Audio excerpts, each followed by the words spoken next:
Eu trouxe hoje para as nossas reflexões o estudo de um dos sentimentos mais genuínos da humanidade, que é o medo, né? Todo ser humano encarnado e desencarnado neste planeta sente medo.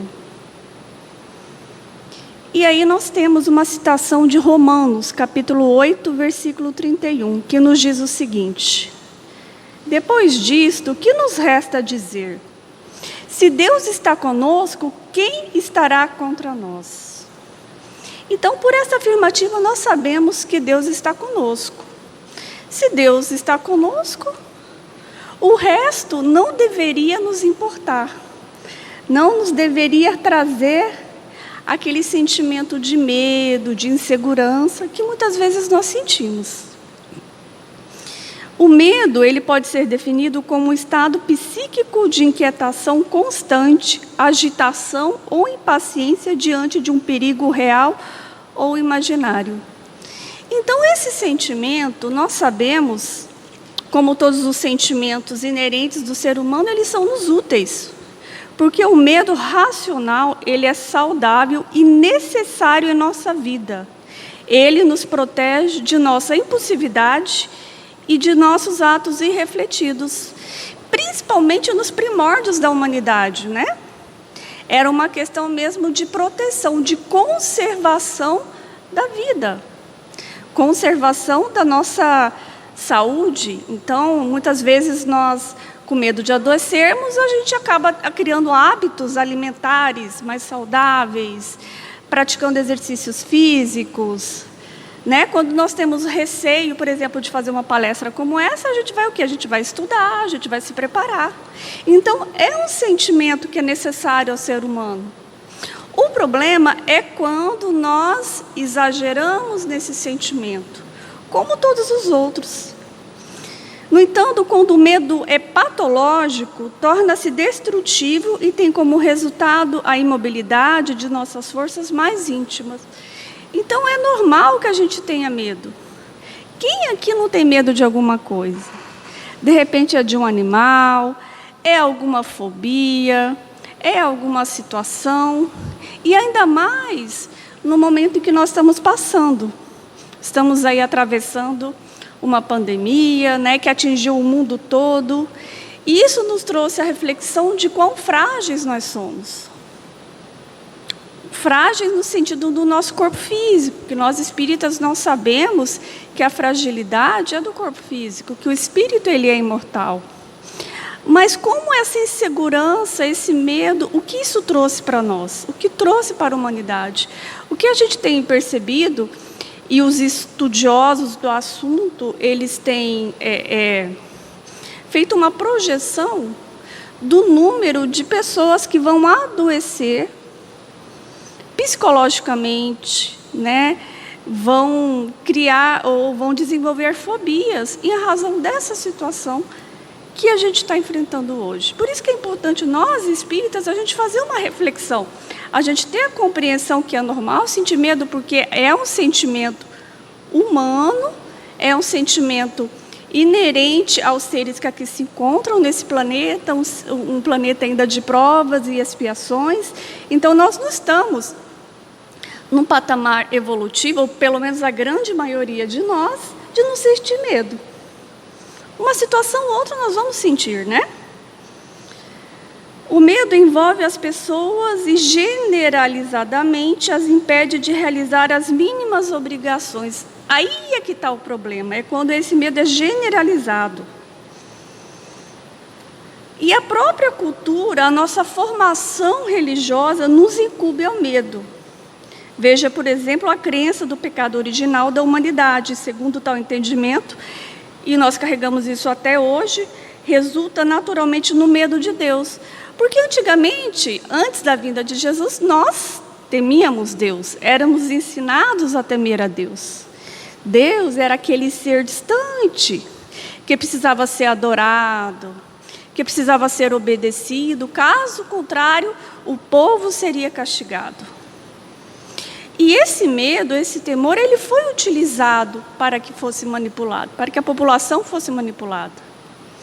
Antes da vinda de Jesus, era comum o sacrifício dos cordeiros, dos animais, dos holocaustos.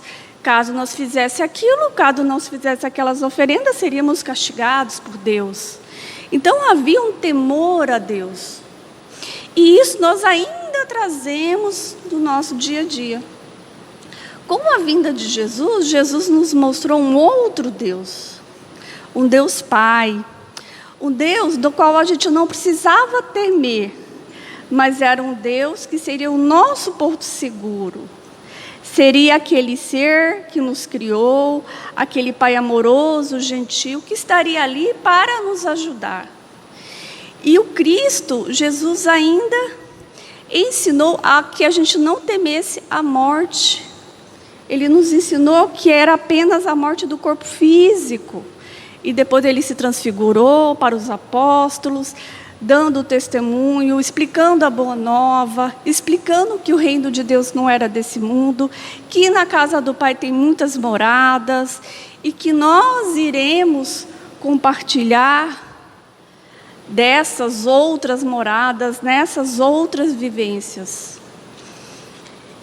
Mas, infelizmente, o ser humano, nas condições morais e espirituais deste planeta, acabou deturpando essa imagem de Deus.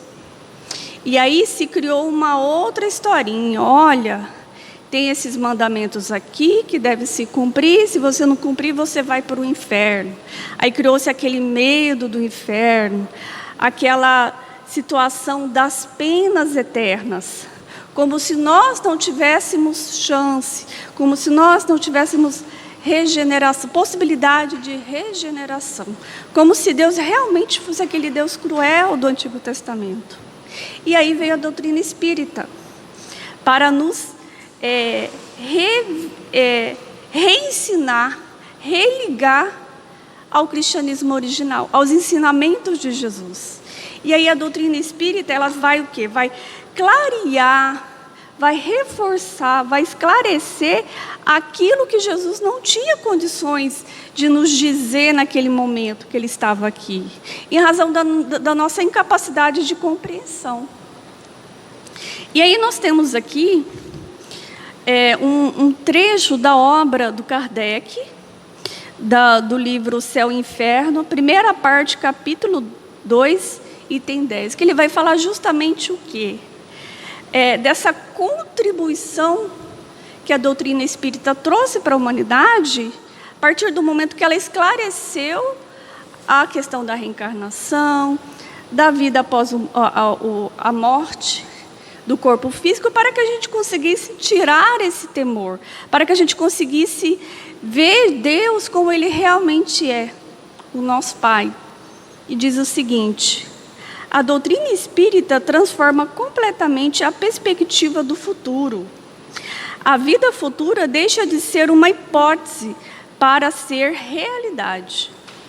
O estado das almas depois da morte não é mais um sistema, porém o resultado da observação. Ergueu-se o véu, o mundo espiritual aparece-nos na plenitude de sua realidade prática. Não foram os homens que descobriram pelo esforço de uma concepção engenhosa.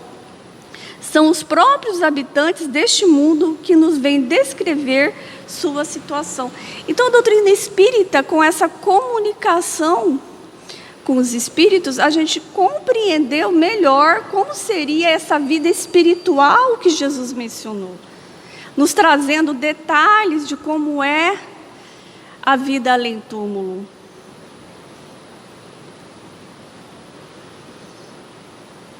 Aí os vemos em todos os graus da escala espiritual, em todas as fases da felicidade e da desgraça, assistindo, enfim, todas as peripécias da vida além túmulo. Eis aí porque os espíritas encaram a morte calmamente e se revestem de serenidade nos seus últimos momentos sobre a terra. Já não é só a esperança, mas a certeza que os conforta. Sabem que a vida futura é a continuação da vida terrena em melhores condições. e aguardam-na com a mesma confiança com que aguardariam o desapontar do sol após uma noite de tempestade. Os motivos dessa confiança decorrem, outros sim, dos fatos testemunhados e da concordância desses fatos com a lógica, com a justiça e a bondade de Deus, correspondendo às íntimas aspirações da humanidade. Então é isso que a doutrina espírita nos trouxe, a certeza, os detalhes da vida pós-morte. Para o quê? Para tirar esse véu, para que a gente possa se sentir mais seguro, compreender melhor esse mecanismo. E também serve para o quê? Para matar a saudade ou consolar aquelas pessoas que perderam ou foram separadas, momentaneamente dos entes queridos. A lembrança dos que nos são caros repousa sobre alguma coisa de real. Não se nos apresenta mais como chamas fugitivas que nada falam do pensamento, porém, sob uma forma concreta que antes nola mostra como seres viventes. Além disso, em vez de perdidos nas profundezas do espaço, estão ao redor de nós. O mundo corporal e o mundo espiritual identificam-se em perpétuas relações, assistindo-se mutuamente. Então, aquelas pessoas que desencarnam, que são nossos entes queridos, pessoas da qual nós amamos e nos sentimos muito ligados, nós já sabemos que eles não vão para o céu, ou para o inferno, ou algum outro local que a gente não sabe onde fica. O Livro dos Espíritos, a doutrina espírita, nos mostra o quê? Que eles estão aí. Que há uma conexão, uma ligação entre o mundo físico e o mundo espiritual. Que o mundo espiritual influencia na nossa vida. E a partir do momento em que há essa influência, há um quê? Há uma corrente, a ligação de pensamentos, de ideais. Da mesma forma que existem trabalhadores no mundo espiritual, existem trabalhadores aqui na Terra encarnados. E há toda essa troca, há essa colaboração do mundo espiritual com o mundo físico. Não mais permissível sendo a dúvida sobre o futuro. Desaparece o temor da morte, encara-se a sua aproximação a sangue frio como quem aguarda a libertação pela porta da vida e não do nada. É lógico, que se a gente for olhar os ensinamentos de Kardec, nós espíritas não deveríamos ter medo da morte, Mas a gente sabe que não é bem assim, que nós guardamos, sim, a maioria de nós, pelo menos, receios. Isso é muito fácil de ser constatado. Basta a gente olhar esse salão, Nós já retomamos as nossas atividades aqui na casa, respeitando o distanciamento, todos os cuidados, que a Organização Mundial da Saúde prescreve, mas nem todos tiveram coragem de voltar, com medo de adoecer. E aí a gente precisa fazer algumas reflexões. O que ainda nos falta para realmente conseguir colocar em prática o que Kardec aqui descreveu?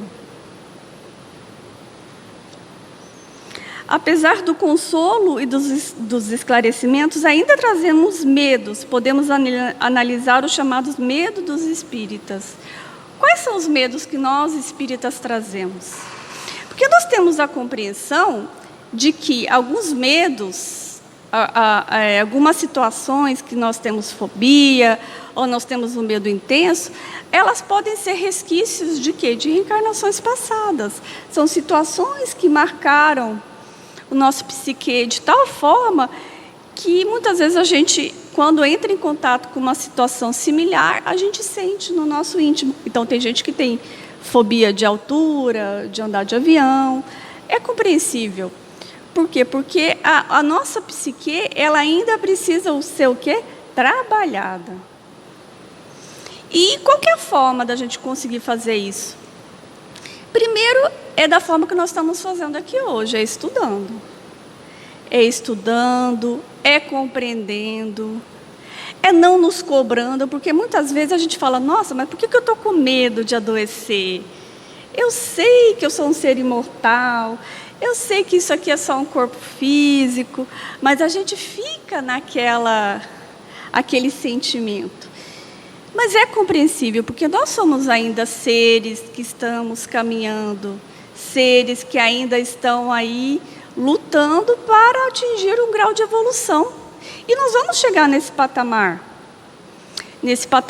de superioridade moral, da qual a compreensão do todo, a compreensão do que realmente significa ser imortal, ser filho de Deus, ter várias existências, ela vai ser a plenitude. Mas, enquanto isso, nós devemos trabalhar o nosso íntimo, estudando, praticando, não sendo tão cobradores, né? Muitas vezes a gente se cobra demais. E nós também somos influenciados. Nós temos as nossas companhias espirituais. Os nossos irmãos que estão aí ao nosso lado, muitas vezes se ligam a nós no momento de dor, de sofrimento. E isso traz também aquele sentimento, aquela insegurança. Às vezes não é nem você que está sentindo, às vezes é uma influência externa. Mas que você deixou, de alguma forma, a sua porta aberta do seu pensamento e esse irmão chegou e ficou próximo de você. Então, nós temos que ter essa compreensão para conosco e fazermos as nossas orações e mantermos o pensamento voltado para o alto, pedindo fé, porque a fé, ela é construída. A fé que nós temos em Deus, a fé que nós temos na vida, nos ensinamentos da doutrina espírita, ela é construída, é diariamente. E temos também medo do futuro. Por que nós temos medo do futuro?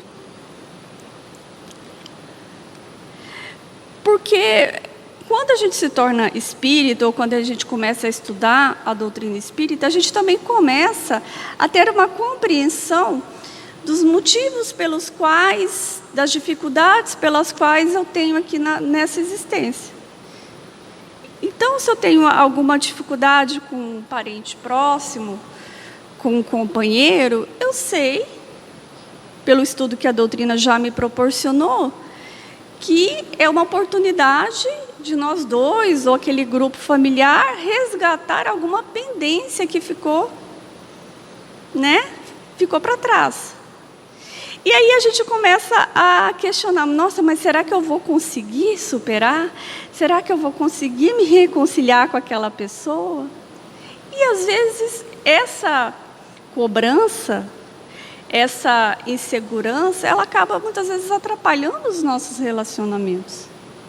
Nós temos que ter realmente a compreensão que aquelas pessoas que estão ao nosso redor, não foi obra do acaso, foi Deus que permitiu. Na maioria das vezes fomos nós que pedimos para vir naquele grupo familiar, naquele grupo de pessoas, para que pudéssemos ter a chance, a oportunidade de nos reconciliarmos, de aprendermos a amar. Mas a gente sabe que na prática, para nós ainda é difícil. Mas é com o exercício da paciência, é com o exercício da tolerância, é o autoconhecimento que nós temos que ter das nossas dificuldades, das dificuldades do outro. É com esse trabalho que a gente vai conseguindo superar aos poucos essas dificuldades do dia a dia. E sabermos que nós somos seres imperfeitos, então, se eu não conseguir nessa reencarnação conciliar com todo mundo, eu vou ter outras. Eu vou rogar, eu vou fazer tudo aquilo que está ao meu alcance, das minhas forças, vou me esforçar. Mas se eu não conseguir, vamos ter outras oportunidades. Por isso que a doutrina espírita ela é consoladora. Porque ela abre o viés de oportunidades. Nós conseguimos enxergar o mundo de uma outra forma. Os relacionamentos interpessoais, os relacionamentos familiares de outra forma. Os problemas que carregamos como oportunidades.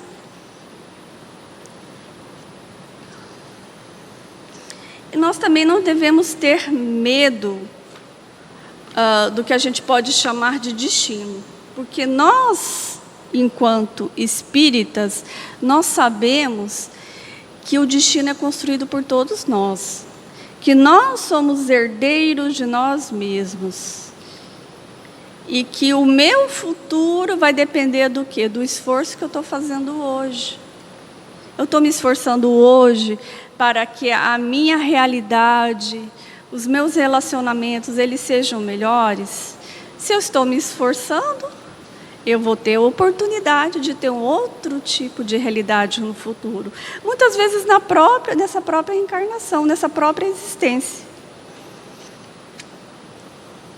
Então, o que nós temos que ter em mente? Somos espíritos, logo somos seres imortais. Não somos aniquilados e a eventual destruição, porque muita gente tem muito medo de catástrofe, né?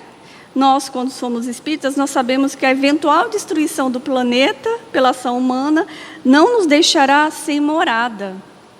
Daí a vida e morte serem etapas da trajetória espiritual a que todos estamos sujeitos. Porque o medo dessa pandemia é que o mundo fosse se alastrar sobre todo mundo e aí ia tomar conta. Mas nós, como somos espíritas, nós sabemos que não é possível que nós deixemos de existir. Nós vamos para outro lugar. Reencarnamos porque precisamos. Somente a teoria das vidas sucessivas pode explicar as desigualdades entre os espíritos, encarnados e desencarnados. É por ela que todos os espíritos podem experimentar as diversas contingências da evolução. Então, a dificuldade que eu estou tendo hoje, provavelmente o meu irmão já teve numa existência anterior, ou vai ter numa próxima, porque todos nós fomos criados simples e ignorantes. E nós vamos evoluindo e vamos errando de acordo com o nosso maior ou menor esforço. Então, estamos todos, digamos assim, no mesmo barco, mais ou menos no mesmo nível, né, espiritual, de moralidade.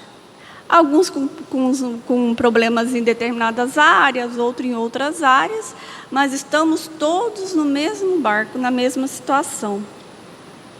E sabemos então que não há destino, sorte ou azar. Deus não escolhe, premia ou pune os indivíduos a seu bel prazer, ou mediante critérios personalísticos e discutíveis.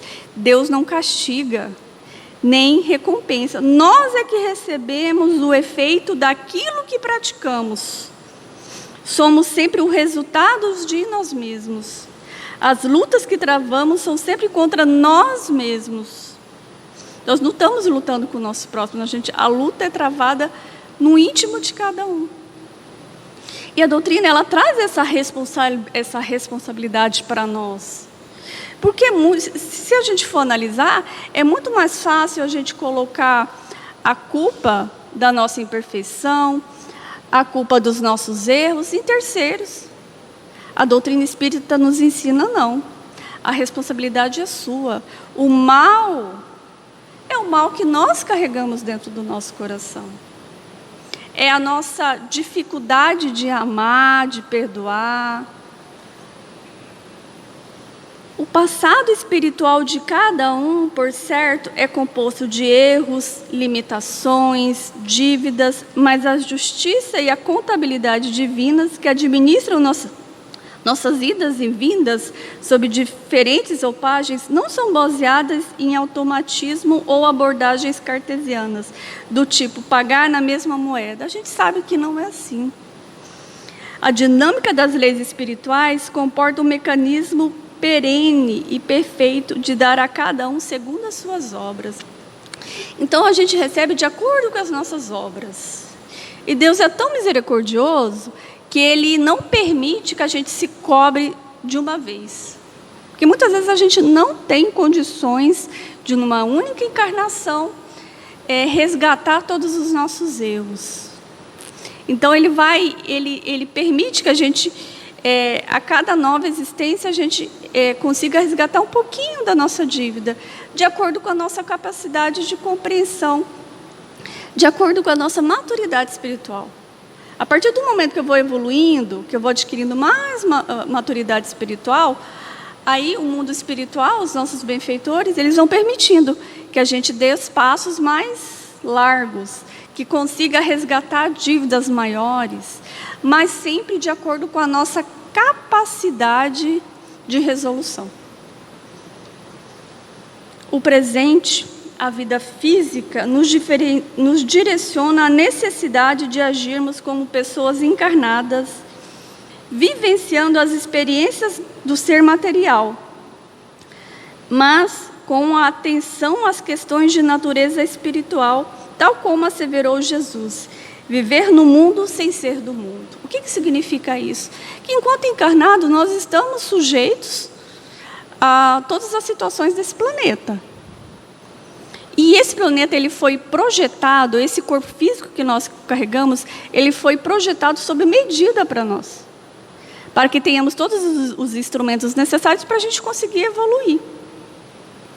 Mas nós temos que ter a consciência que é só uma vestimenta, que é só um instrumento de evolução, que nós pertencemos ao mundo espiritual, que somos seres imortais. Nós estamos encarnados, mas nós somos seres espirituais. É isso que Jesus quis dizer aqui, que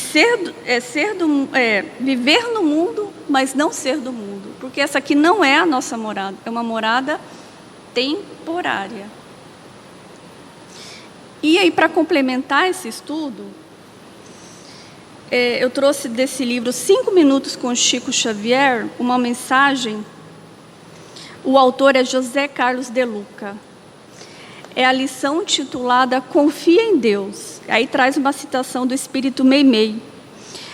Diz o seguinte: sejam quais forem as aflições e problemas, confie em Deus, amando e construindo, perdoando e amparando, porque Deus, acima de todas as calamidades e de todas as lágrimas, te fará sobreviver, abençoando-te a vida e sustentando-te o coração.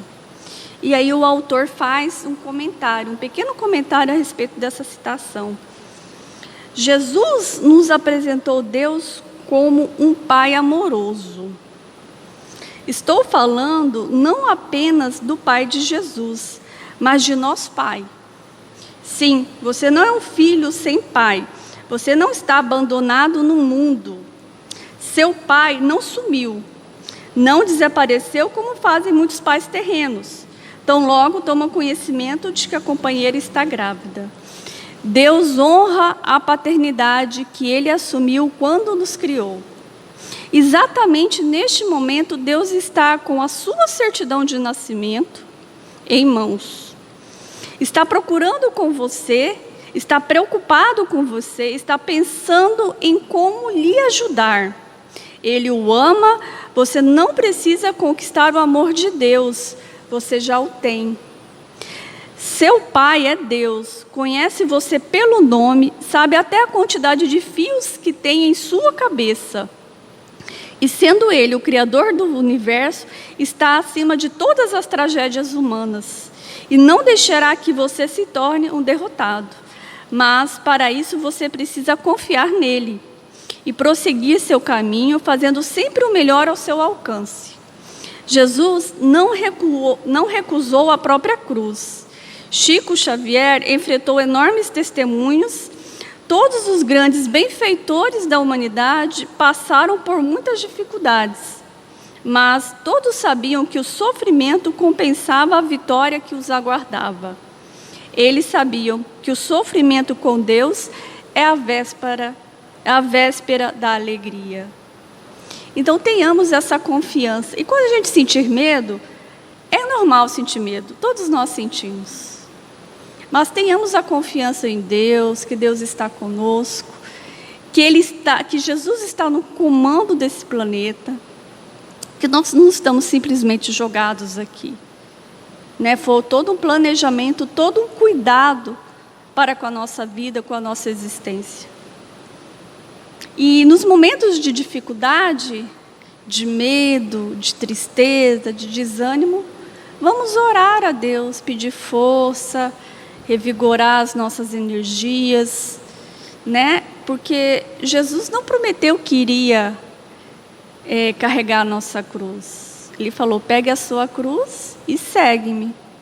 Ele também não disse que seria fácil, mas que Ele estaria conosco até que a última ovelha retornasse à casa do Pai. E é nessa confiança que a gente vai sair daqui de hoje, tendo a certeza que nesse momento de dificuldade, Deus está conosco e Jesus, que é o nosso irmão, nosso guia espiritual maior, Ele está nos acompanhando sempre. Então vamos orar.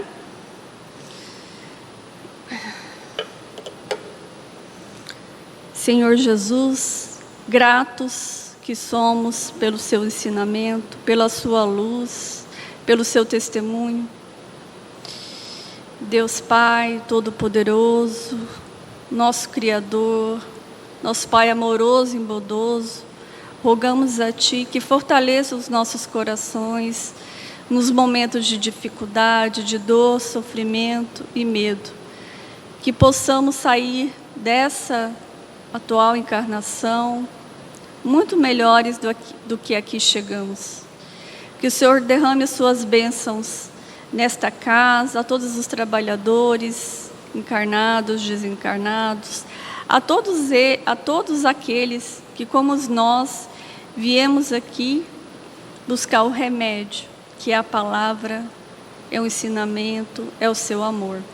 Gratidão, Deus, obrigada, Jesus, que assim seja.